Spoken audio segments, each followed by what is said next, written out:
Yeah, hi everybody. We are very happy to be here with Xavier De Le Rue today. Hello. Yeah. And we are going to ask him some questions, which we also ask some other very big snowboarders and splitboarders. And yeah, we just go into it. Let's do it. Xavier, which was the most memorable moment you had in the last season? So in the last season, I've had so many because I've been going all around the world with the DIY project. So I've been, I think probably my preferred one was when we went up with a dog sled into the mountains in Canada around Revelstoke, and we camped and we went up for like riding these little couloirs in the Mount Begbie area, and I think that was pretty much, like the good soul of splitboarding, because we made a big campfire, had some beers, the camp, like going up like with the dogs, which was like kind of a really cool experience, and then this cool little couloir. So yeah, I think Nice. that was the dearest moment. Yeah. You are in the snow circus for many years now. How do you perceive climate change? Which changes did you see when you're traveling around in all those countries? So, well, first of all, for sure, I think where we see the most climate change is on the glaciers. So living, I used to live in Chamonix, but it's places where we go a lot. So there are those glaciers around Europe and around the world that we visit regularly. Yeah. And you see over a 10-year period of time, you see like the whole glacier like going back so much. So this is like for sure the most scary part of it. And then in terms of snow, it's hard to say because some winters, like this winter, we have a ton of snow in Europe and then less in the US, and then vice versa. But what I for sure see is like that the weather is going more and more crazy, and that kind of the earth is starting to knock on the door and say, hey, I'm gonna wake up really hard sometimes, and it's gonna be painful. So Yeah. I think we're going towards the wall for sure. Yeah. Okay. Yeah. Yeah. And how do you deal with danger, pressure, and your goals you want to achieve? Yeah, it's actually a good question. It's like, it has to come from the heart. It's a mix of the heart and like the right part of the brain, kind of like, I've been actually quite often saying it's like the left part and the right side. So in a way you need to, let your emotion be in the game, kind of feel if it's like something you want to do, feel like you can do. And then a bit with your head, you need to think a bit if it makes sense or not in a kind of rational way.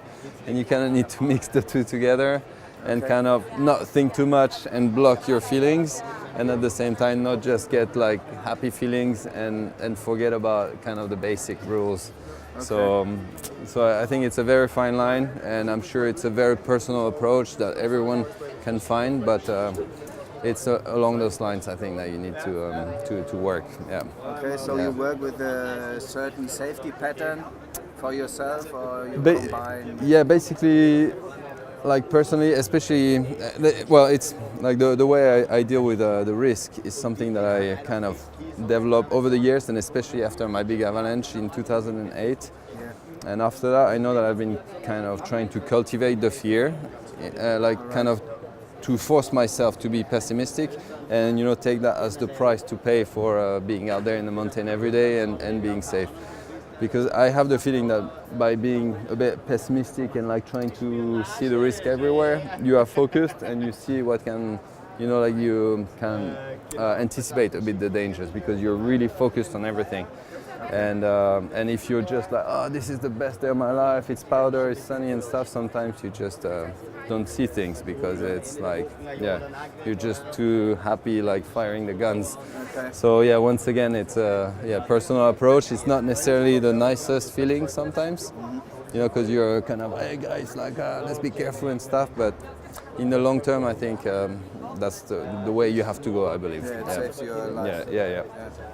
Regarding guides, when you're around with guides and you have a certain goal for a special line and the guide doesn't recommend it.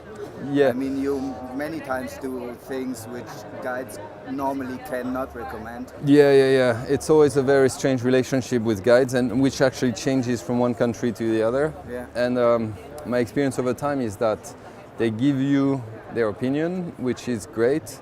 But then it's your call to say to take the decision whether you go or not, and you need to use what they say to help your decision, not completely relying on them. And that works both ways. You know, sometimes they would say no, but you still feel you know, like you have your vision, you know how you're gonna ride it, and even with the danger that they're mentioning, you can still do it. Okay. And sometimes the other way around too. They say, yeah, it's good to go, it's fine, it will not slide. But yeah, sometimes you should still evaluate that and maybe not go even though they tell you it's fine. Okay. So I think it's a margin. It's like the capacity of having someone to discuss with instead of being on your own, because thinking on your own is difficult. Yeah, that's what we do also on our routes. Cool. Okay, if you meet the other big guys like Travis or Jeremy, you just go riding together, or is it a kind of competition who leads the group, or how is it going? Well, I haven't ridden with Travis. I've been riding only with I've ridden once with Travis. It was on a fun trip with GoPro, and that was like really like having fun, and yeah, there was no pressure. Okay. And then with Jeremy, we're more into like when we filmed for Deeper, we did some missions together, and actually there was a really nice understanding. So it's not always the same. Sometimes it was like my choice, sometimes it was his choice. Okay. Sometimes he would open the line, sometimes I would.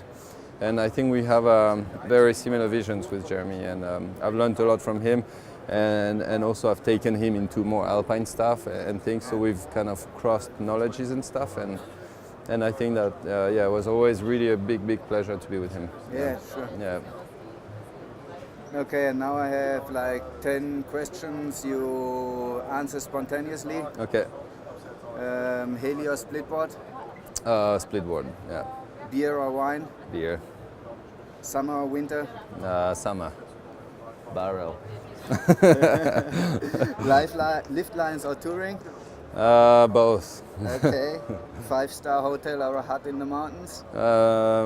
Yeah. It depends where. No, actually the hut. Yeah. The hut? Yeah. Okay, I like my little luxury sometimes, but it needs to be in a cool place, not in the city for sure. Okay. Yeah. I understand. Snowshoes or splitboard?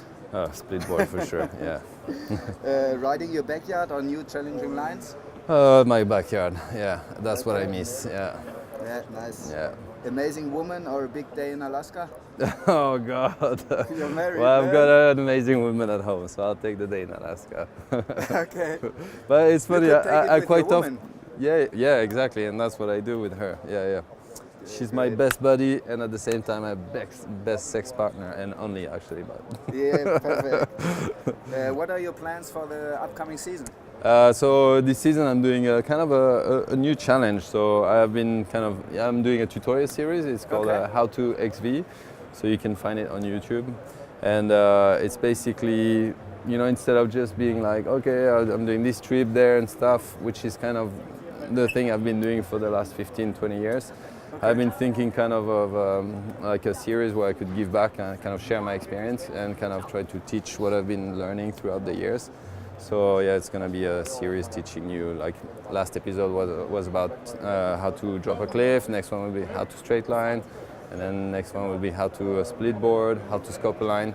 So kind of giving tools to people to you know, like little tricks to make their journeys out there more efficient, and maybe giving them the keys to go out there, you know, a safer way, and like feeling more comfortable with it. So hopefully I want to inspire people to go out there and split board and have fun. Yeah, perfect. Yeah. We are going to share it. And thank you. Yeah, thanks to you.